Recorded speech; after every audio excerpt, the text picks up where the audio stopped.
자, 지금부터는 이제 적혈구 지표에 대해서 설명드리도록 하겠습니다. 좀,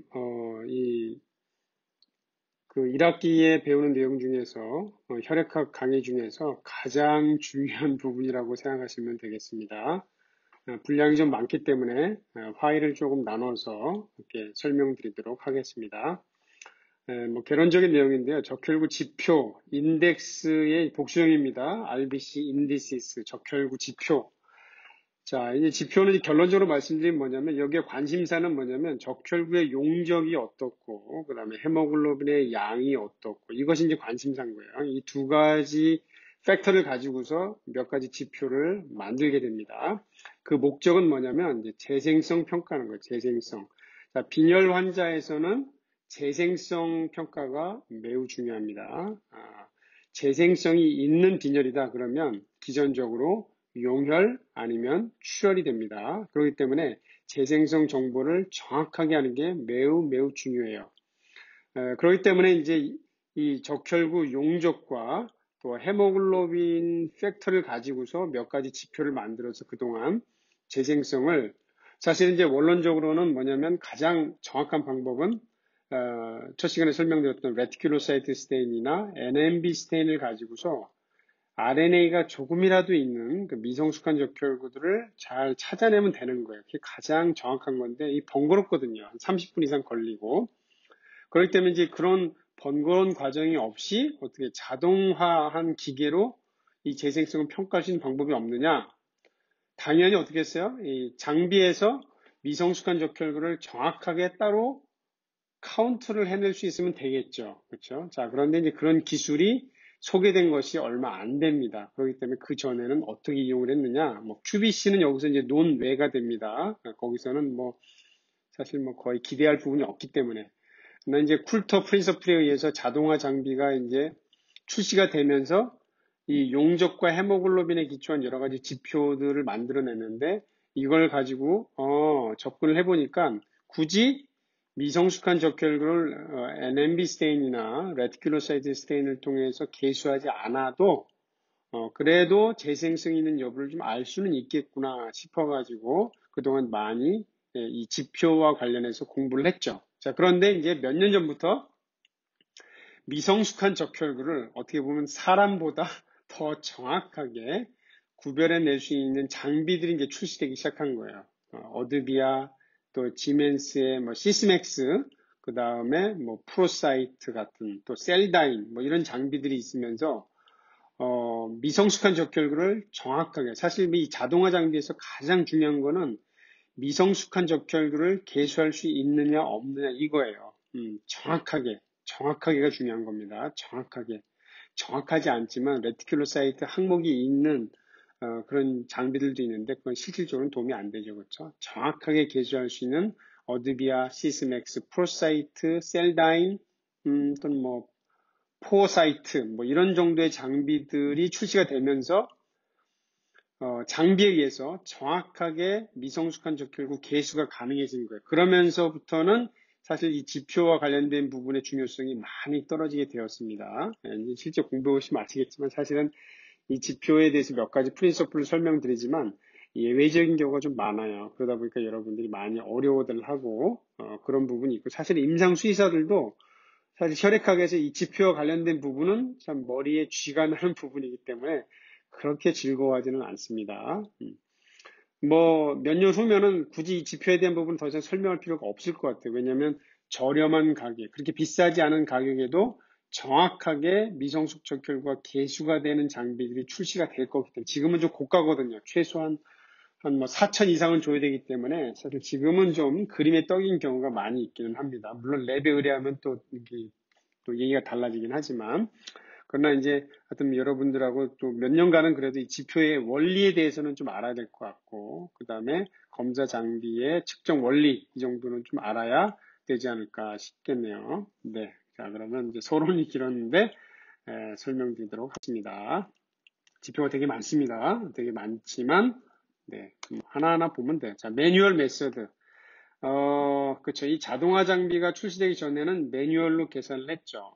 그죠. 이제 이 환자가 빈혈이 있느냐 없느냐, 또 좀 더 유식하게 얘기하면 그렇죠. 이 산소 운반능이 정상이냐 아니냐 이거를 평가하기 위해서 첫 번째 계산한 것이 뭐냐면 계측한 방법이 뭐냐면 이제 헤모글로빈이죠. 헤모글로빈 그렇죠. 왜냐하면 이제 적혈구를 카운트하면 될 것 같잖아요. 그렇죠?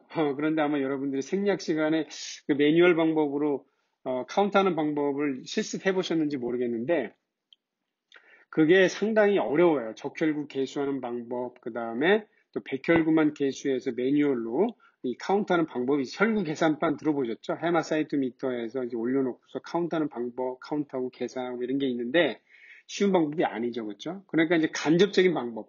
적혈구를 일일이 다 계수, 카운트하지 못하더라도 사실 뭐 적혈구 중요한 게 뭐예요? 그렇죠? 적혈구는 결국은 뭐냐면 그렇죠? 개개의 적혈구보다 그 안에 들어있는 헤모글로빈을 알면 되잖아요. 그러니까 이거를 계측할 수 있는 방법은 단순하죠. 그렇죠? 적혈구를 그냥 다 깨버린 다음에 헤모글로빈 수프를 만들어가지고 농도 측정하면 되죠. 그렇죠? 그러다 보니까 헤모글로빈, 나름 산소 운반능으로서 또 이제 고전적으로, 루틴하게 이제 활용되는 항목입니다. 그램 퍼 데시리터로 이제 표시가 됩니다. 대충 적혈구 안에 헤모글로빈을 최대한 넣어도 3분의 1 이상은 보통은 들어가지 않습니다. 그 구조상. 그러니까 대충 뭐냐면 헤모글로빈 농도는 이따가 나오게 되는 HCT 또는 PCV의 대략 3분의 1 정도 된다. 이렇게 알아두시면 되겠습니다. 뭐 방법이 이제 여러 가지가 있긴 하지만 요즘은 주로 이렇게 시안 헤모글로빈 메소드라는 방법을 통해서 헤모글로빈에다가 시안을 붙여서 흡광도로 측정하는 방법이 예전에도 이제 매뉴얼로 있었지만 지금은 이제 장비 내에서 이제 매뉴얼로 계측이 되는 거죠. 네. 뭐 간섭을 받는 게 좀 있습니다. 뭐 고지혈증, 하인소체, 유액적혈구 뭐 이런 것들이 또 영향을 받아요. 지금 이제 아마 갖고 계신 자료에는 나와 있지 않지만 어드비아 장비 같은 경우에는 이 매뉴얼 메소드, 흡광도 방법도 사용하기도 하지만 레이저에 의해서 사실 이 흡광도 방법은 간접 측정하는 거잖아요. 그렇죠? 헤모글로빈 농도, 그렇죠? 뭔가 헤모글로빈을 가시화할 수 있는 색소를 결합시켜서 흡광도를 측정하는 거잖아요. 그러나 이 레이저 방법에 의해서는 헤모글로빈 농도를 직접 계측하기도 합니다. 그때 산출되는 값은 CH 이렇게 표시가 되는데 셀룰라 헤모글로빈 이렇게 또 보고가 되기도 합니다. 자, 헤모글로빈은 뭐 어떤 환자, 사람이든 개든 고양이든 간에 산소 운반능을 측정하기 위한 가장 기본적이고 중요한 지표가 돼요. 자, 그런데 이것도 계측 원리상 아까 이제 어드비아 같은 경우는 셀을 깨지 않고 직접 계측하는 방법이 있지만 그 외의 방법들은 뭐냐면 다 일단은 적혈구를 깨야 돼요. 자, 그런데 이제 장비도 이제 어떤 문제가 있겠습니까? 그렇죠? 장비는 사실 뭐 주어진 프로세스에 따라서 프로그램에 따라서 이렇게 계측하는 방법밖에 없는데 우리에게 필요한 건 뭐냐면 적혈구 안에 들어있는 헤모글로빈이잖아요. 그렇죠? 자, 그런데 빈혈 중에서 어떤 빈혈이 있냐면 용혈성 빈혈이 있다고 그랬죠. 용혈성 빈혈. 쉽게 말하면 뭐예요?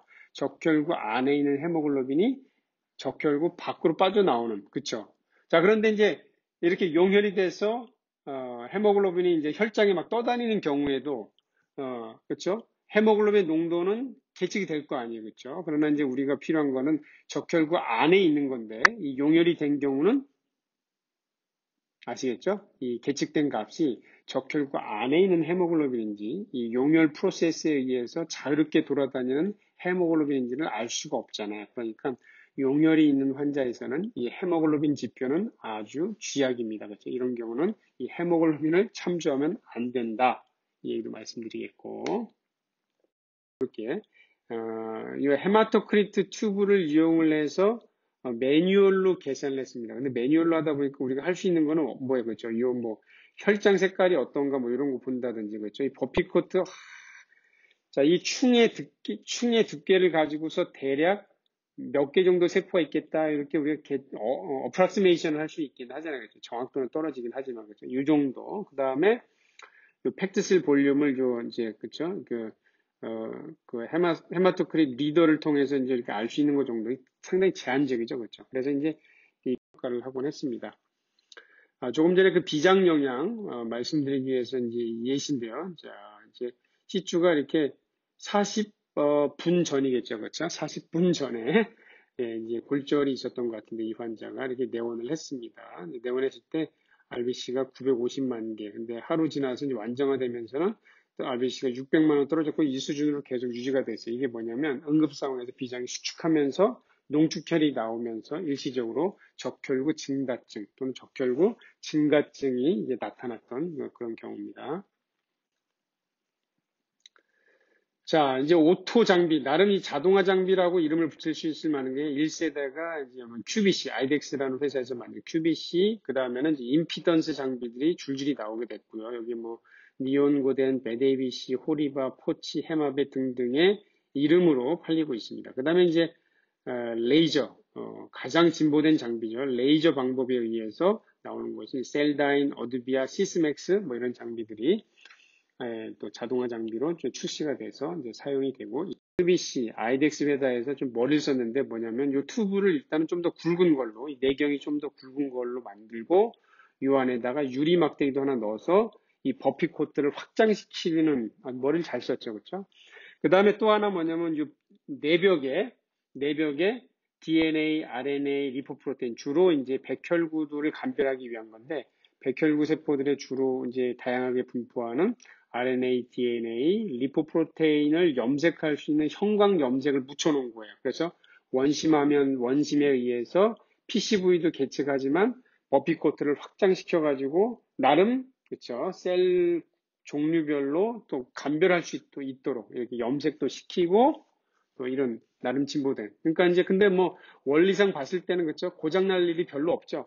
그러니까 이제 출시된 지가 벌써 수십 년이 지났지만 아직도 사용할 수도 있고 실제 이런 장비를 사용하시는 분이 몇 분 있기는 합니다. 자, 원심 분리를 한 다음에 여기다 이렇게 딱 로딩을 하게 되면은 이제 값이 이렇게 여기 이제 표시가 되는 거죠.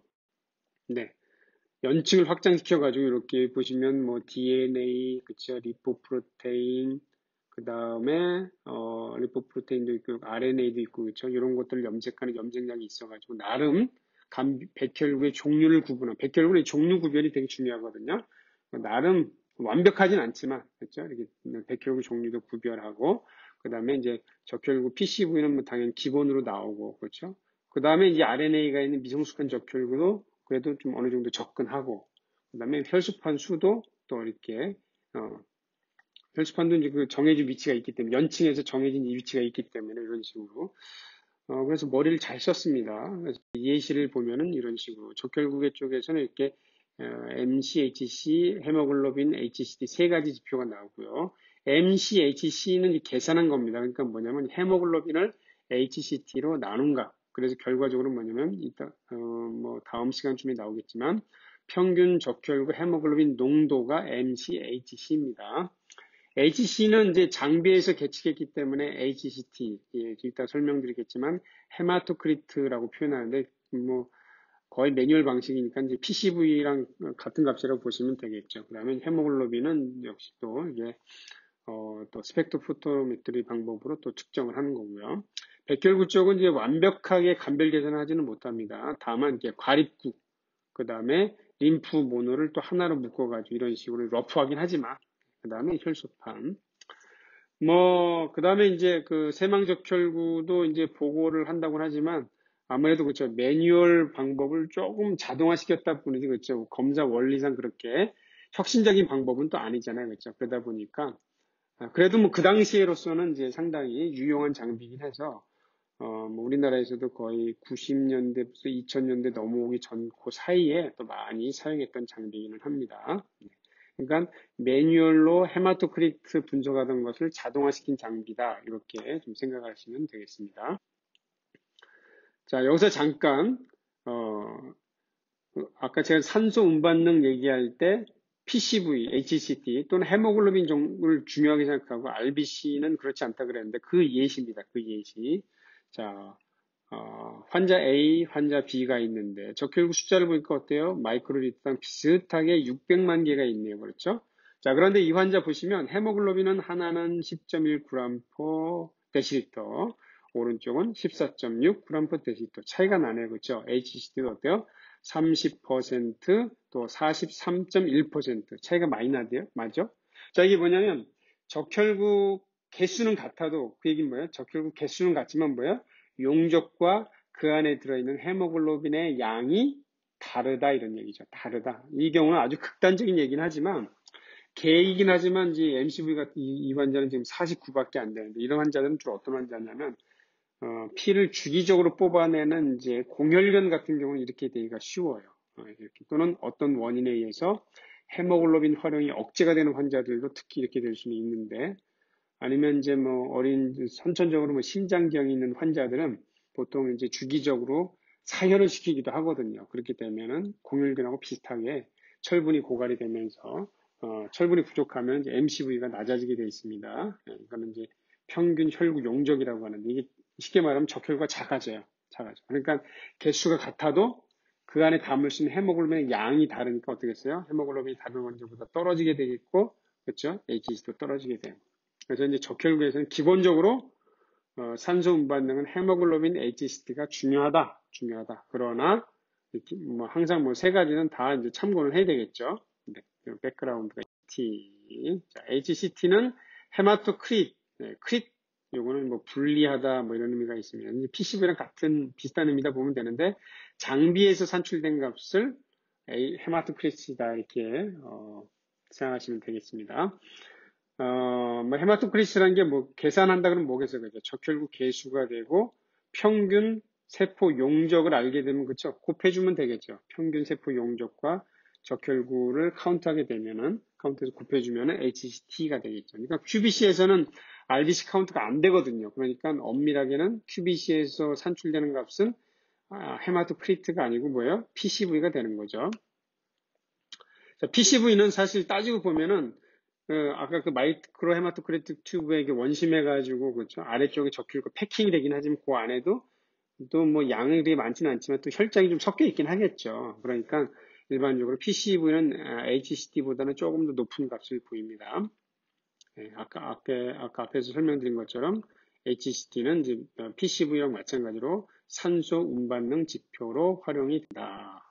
QBC의 장단점은 이제 뭐 이렇게 좀 뭐 보시면 되겠습니다. 뭐 장점, 뭐 비용이 저렴하죠. 그렇죠. 건강한 개에서는 건강한 개고양이에서는 뭐 잘하지만 그렇죠. 환자가 되면서 여러 가지 아까 특성들 그렇죠. 뭐 염색한다든지 뭐 이런 특성들이 있는데 변하게 되면은 신뢰도가 많이 떨어지는 거죠. 네, 그냥 매뉴얼로 하던 불편함을 좀 감소시켰다 뭐 이런 건 있긴 한데 그렇죠. 약간의 그 편리성 말고는 뭐 더 월등하게 뭐 장점이 있는 건 아닙니다. 네.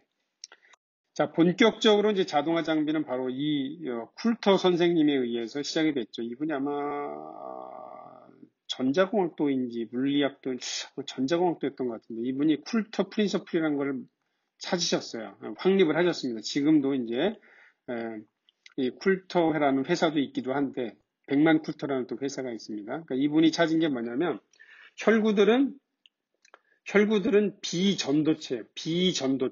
그러니까 뭐야, 그렇죠. 전기가 흐르는 곳에 이 비전도체들을 하나씩 지나가게 하면 어떻게 돼요? 전기가 저항이 생기면서 영향을 받겠죠. 신호가 뜰 거 아니에요, 그렇죠. 그래서 이 쿨터 선생님이, 요 신호를 혈구로, 그렇죠. 혈구와 관련된 값으로, 그러니까 혈구가 몇 개가 있고 얼마나 크고, 이 두 가지를 전환하는 방법을 이제 고안을 해내신 거죠. 그러면서 이제 본격적인 혈구 자동 계산기 시대가 시작이 됐다. 이렇게 볼 수가 있습니다. 네, 여기 보시면은 이제 개별 세포들을 카운트하는 거. 그러니까 이제 이런 장비들에서 임피던스 장비라고 하는데 이 임피던스 장비에서 중요한 건 뭐냐면 이 전극이 있습니다. 이 전극 사이로 이제 혈구들이 직각 방향으로 하나씩 흐르게 하는데 혈구를 얼마나 이렇게 엉키지 않고 하나씩 잘 흐르게 만드는가. 요게 되게 중요한 기술입니다. 그 기술에 따라서 이제 달라지게 되는데, 네. 자, 여기 보시면 이제 오로지 그쵸. 영향받는 것은 뭐냐면 컬러나 쉐이프, 그다음에 구성 성분 뭐 이런 거에 영향을 받지 않는다. 그렇죠? 오로지 여기서 관심사는 뭐냐 카운트 그리고 사이즈인 거예요. 그러니까 임피던스 장비는 어떻게 보면 또 단순해져, 그렇죠? 복잡한 장비인데 또 단순해진, 그렇죠? 아까 QBC 같은 경우는 뭐 염색도 하고 막 그랬는데, 그래서 물론 이제 이 쿨터 프린서플에 기초한 장비, 임피던스 장비들도 좀 더 이제 머리를 써가지고 염색도 하면서 뭐 이제 쿨터 프린서플을 적용하는 방법들을 또 적용하기도 하지만 기본적으로는 크기와 사이즈, 근데 사이즈에 따라서 혈수판, 적혈구, 백혈구를 구분하는 거예요. 백혈구도 종류가 여러 가지가 있는데 그것을 크기에 따라서 이런 식으로 구별을 한다. 그래서 이제 요 전극이 흐름이 있고 요 사이에 이렇게 혈구들을 하나씩 에포처라고 하죠. 이 틈으로 혈구를 하나씩 지나가게 하는 기술이 되게 중요한 겁니다.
주연 방법에서 사실 이 장비는 4개의 유닛을 하나로 묶어놓은 거예요. 아주 우수한 장비고, 그러나 아쉽게도 사실은 미성숙한 적혈구 쪽은 거의 완벽한데 미성숙한 호중구는 그래도 조금 아쉬움이 좀 있기는 해요. 그러나 거의 뭐 지존입니다. 지존. 거의 끝판왕이라고 보시면 되겠습니다. 끝판왕.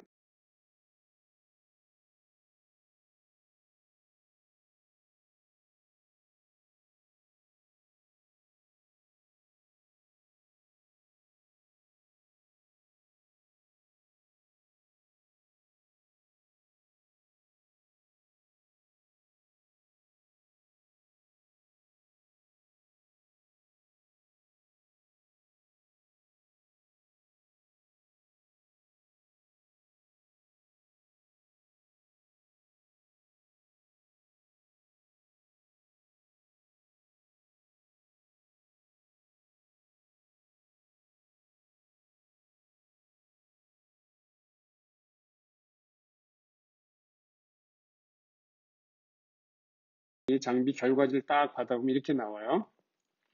적혈구를 크기, 크기에 따라서도 평가할 수 있고, 그 다음에 헤모글로빈 농도를 가지고도 평가할 수 있어요. 모든 적혈구 800만 개가 있다 그러면 그 분포가 어떻게 되는지 알 수가 있고, 이렇게 터코이즈 색깔 또는 스카이블루 다트를 통해서 미성숙 적혈구가 있는지 없는지, 게다가 이렇게 성숙한 적혈구와 미성숙 적혈구의 크기, 그 다음에 헤모글로빈 농도의 비율이 어떻게 되는지도 알 수 있을 정도의 아주 우수한 정보를 제공을 해주죠. 이것이 거의 끝판왕 장비의 장점이다 이렇게 볼 수가 있습니다.